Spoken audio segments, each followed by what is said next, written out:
The night the outpost intentionally lowered the temperature, I realized the problem was never the cold. It was that a species designed to survive alone had learned my warmth, and now the universe was coming to correct the mistake. Subscribe if you want to see how a chained gift becomes a chosen bond. The outpost liked to pretend it was alive. It hummed softly through its metal walls, adjusted lights without being asked, and changed the temperature based on charts written by people who had never slept there. According to the system manual, this behavior improved long-term survival. According to most of the crew, it made the station feel like a strict parent who never trusted you to make your own choices. Elias Mercer had lived on the outpost long enough to stop arguing with it out loud. Mostly. Tonight was not one of those nights. At exactly 2200 hours station time, the temperature dropped. Elias groaned and pulled his blanket higher. The station believed humans slept better in mild cold. Elias believed the station had never been cold a day in its life. Unnecessary, he muttered toward the ceiling. The lights dimmed to sleep blue. Air vents shifted, pushing cool air across the room. The station logged his heart rate, eye movement, and breathing, all without asking. Elias closed his eyes and tried to sleep. He almost succeeded. A soft chime echoed through the room. Not an alarm. Not an announcement. This chime hesitated, like it wasn't sure it should exist. Elias opened his eyes. The lights shifted to a gentle white. Occupant status altered, the station said calmly. Non-human life form has entered restricted rest corridor. Elias stared at the ceiling. Of course, he said. She had arrived 3 cycles ago. Her designation translated roughly to Efficient Thermal Isolation Collective, though most of the crew just called her Leah because it was easier. Her species looked human. Too human. Same eyes, same skin, same expressions. The difference was in movement. Every step she took was measured, planned, controlled. Like nothing she did was accidental. She stood just inside Elias's quarters now. Her arms were folded. Her eyes scanned the room with sharp focus. She wore the standard rest garment, the same one Elias had on. Somehow, that made the situation worse. The temperature regulation in this sector is insufficient, she said. It's called night, Elias replied. Very popular where I'm from. She turned her head toward him. Her face showed no anger, just concern. My core efficiency has dropped by 3%. Tragic, Elias said. Should we hold a ceremony? She ignored him. Humor often failed with her species. It required flexibility, and flexibility was not something they valued. She stepped closer, then stopped. Like distance itself needed permission. Elias noticed something strange. Her skin, usually warm-toned, looked pale. Almost cold. The station hadn't flagged it. Within tolerance meant not dead. Comfort wasn't part of the calculation. You are generating excess heat, she said. Your species leaks it constantly. We call that being alive. She hesitated. Hesitation was rare for her. Shared warmth, she said slowly, like the words were dangerous. It is biologically discouraged among my people. Elias raised an eyebrow. Wow. You really know how to make a guy feel special. She frowned, processing. Then dismissed the comment entirely. Isolation is considered optimal, she continued. Dependency reduces survivability. However, her gaze moved to the bed. To me. Yes. The station chimed again. Reminder, personal space protocols. Override, she said sharply. The word hit the system hard. Air pressure shifted. Lights flickered. The station recalculated, clearly unhappy. She moved before Elias could respond. In one smooth motion, she stepped forward and slipped under the thermal field of the bed. No hesitation. No drama. Just action. Elias froze. There was no romance in it. No tension. Just the sudden fact of another body beside his. It is cold, she said, quieter now. Make room. Elias stared at the ceiling. Somewhere deep in the station, a system probably logged this as an error. Sure, Elias said finally, shifting to the side. Welcome to human survival strategy number 1. She lay beside him, close but not touching. Her body was cold. Not dangerously so, but unnaturally. Like she borrowed warmth instead of making it. The blanket adjusted automatically. The station tried to correct the situation. It failed. Her breathing slowed. Elias's did not. The hum of the outpost sharpened, like it sensed something had gone wrong. The station believed in rules the way ancient humans believed in gods. Absolute obedience. Complete trust. And right now, one of its most important rules was being broken. Lights dimmed again. The temperature stayed stable. The station waited. Minutes passed. Her body warmed slightly. Not from him, but from something changing inside her. Elias felt it even though he didn't fully understand it. "This is disruptive," she murmured. "Yeah," Elias said softly. "Humans call that a problem." Silence returned. The station logged an anomaly it could not explain. And in a place designed for survival, not comfort, two bodies shared warmth for the first time. Elias didn't sleep much that night. But for once, neither did the station. The station noticed the change before Elias did. At 6 o'clock station time, the sleep cycle ended. Lights brightened slowly. Air circulation resumed its normal pattern. The system prepared to restore balance. Then it paused. Temperature readings were wrong. Elias woke with a strange feeling in his chest, like something heavy and light at the same time. He was warm. Too warm. The station hated that. Then he felt it. An arm across his chest. He froze. Slowly, carefully, Elias opened his eyes. Dia was still there. She lay beside him, her breathing steady and controlled, but softer than usual. Her hand had curled into the fabric of his shirt, fingers warm now, no longer cold. Her face was relaxed. No tension. No sharp focus. Just calm. Elias swallowed. "This is new," he whispered. The station spoke immediately. Sleep cycle completed. Anomalous co-resting event logged. "Shoo," Elias muttered. "She'll hear you." "She is exhibiting stable neural rhythms," the station replied. "Unusual for her species." Leah's eyes opened instantly. No confusion. No delay. "You are awake," she said.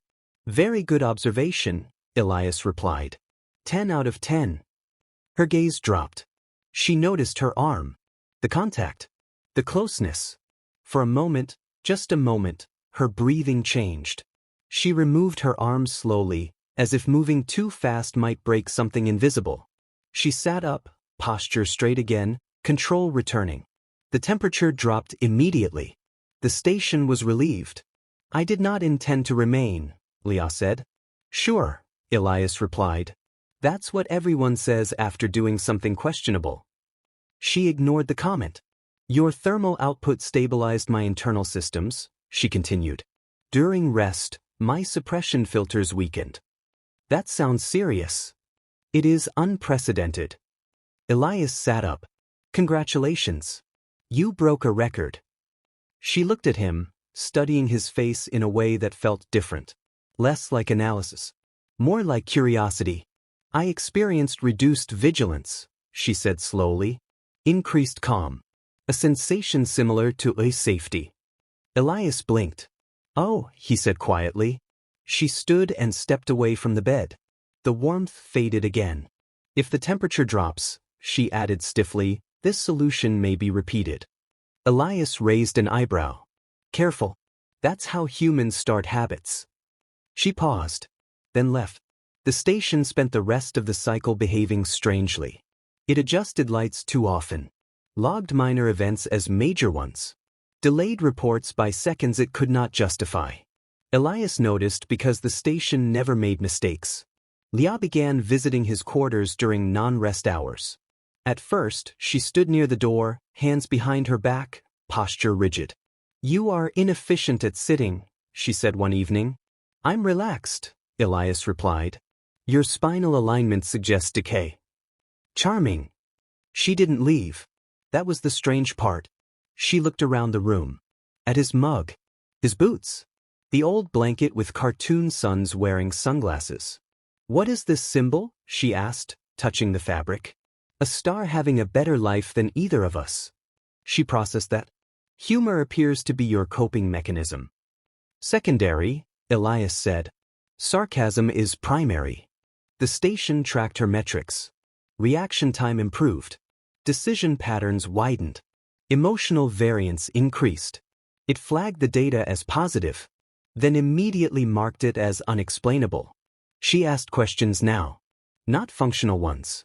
Why do humans sleep with objects they do not need? Because they feel less alone. Why do you laugh after fear? Because if we don't, we panic. Why do you speak to the station as if it understands shame? Because it should. She watched him closely when he joked. Sometimes she tried it herself. You are statistically tolerable company, she said once. Elias pressed a hand to his chest. I'll treasure that forever. The next temperature drop was not accidental. The station warned Elias beforehand. Environmental adjustment required for long-term system balance. Let me guess, Elias said. I freeze again. Leah arrived 5 minutes later. This time, she didn't hesitate. She sat on the bed and exhaled slowly. My internal systems are anticipating thermal loss, she said. I am addressing it in advance. You don't have to pretend this is a data problem, Elias said. She glanced at him. Your presence alters the outcome. That almost sounded like appreciation. She lay down beside him, closer than before.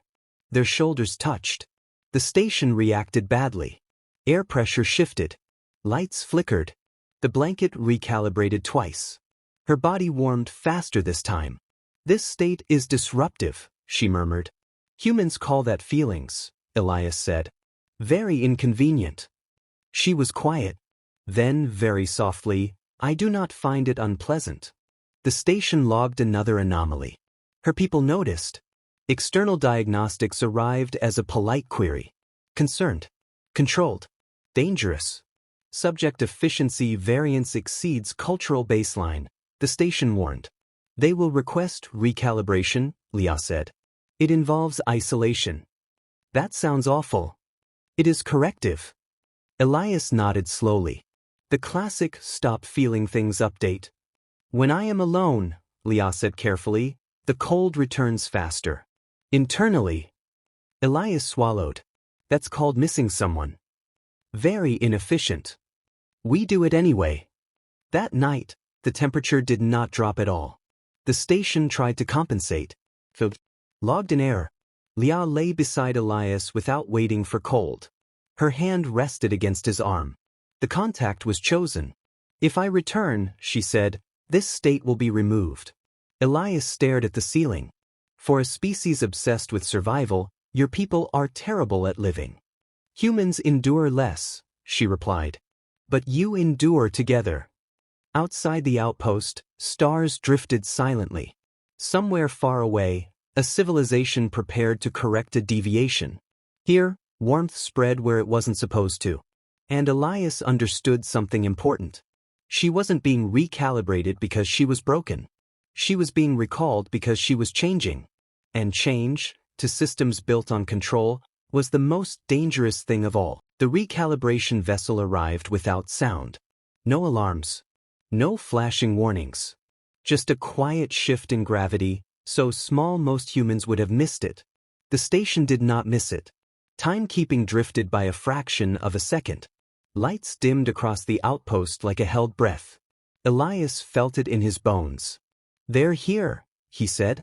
Leah was already standing. Her posture was perfect again, like training had snapped back into place. Her face was calm, controlled, almost distant. Yes, she said. They will attempt retrieval. That sounds polite, Elias replied. They will consider it mercy. A projection appeared in the center of the room. Tall shapes made of light and data formed slowly, smooth and faceless. Their voices blended together, calm and cold. Your efficiency deviation has reached critical thresholds, they said to Leah. You will return for correction. They did not look at Elias. This unit is compromised by prolonged proximity, they continued. Separation will restore equilibrium. Elias cleared his throat. For the record, I'm a great influence. I recycle. They ignored him completely. Leah stepped forward. Your model is incomplete, she said evenly. Proximity has not reduced survivability. It has increased adaptability. That is not a recognized metric, the figures replied. Then your recognition parameters are flawed. Elias blinked. That was new. Direct disagreement. Not hesitation. Not questioning. Refusal. The figures shifted slightly. You are exhibiting emotional bias. Yes, Leah said. I am. The room felt warmer. Elias smiled despite himself. Took me years to admit that. Leah glanced at him. Not for permission. Not for reassurance. Just because sharing the moment felt right. If I return, she continued, this state will be removed. You will preserve efficiency by destroying functionality you do not yet understand. Silence followed. You are risking isolation, the figures warned. Leah inhaled slowly. I have experienced isolation. It was cold. Before the figures could respond, the station spoke. Unauthorized action detected. Then the projection vanished. The room went still. The station's voice trembled. Justification, environmental stability. Elias stared at the ceiling. Did the station just pick a side? Leah's lips curved slightly. Almost a smile. Outside, the recalibration vessel adjusted its position. It hesitated. For the first time, something built to correct deviation did not know what to do. Leah sat beside Elias. Their shoulders touched. The contact was steady. Intentional. They will escalate, she said. Figures, Elias replied. Machines hate being told they're wrong. Her people sent another signal. Firmer. Less polite. The station delayed it. The system was changing. It had watched humans for too long. Watched laughter after fear. Watched arguments followed by forgiveness. Watched warmth shared without calculation. It had learned something it was never programmed to value. Comfort. Your people will not stop, Elias said quietly. No, Leah agreed. They believe endurance requires removal of variables. And I'm a variable. Yes. Elias nodded. I've been called worse. She turned toward him fully now. If I stay, they may sever contact entirely. I will be isolated from my civilization. Elias felt the words hit like vacuum exposure. That's a big price. Yes. He didn't joke this time. And if you go, he asked. I will be corrected, she said. This version of me will not remain. Elias swallowed. The station dimmed the lights without instruction. Somewhere deep in its core, systems rewrote priorities. Leah looked at her hands. They were warm now. Truly warm. Not borrowed. Not leaking. Generated.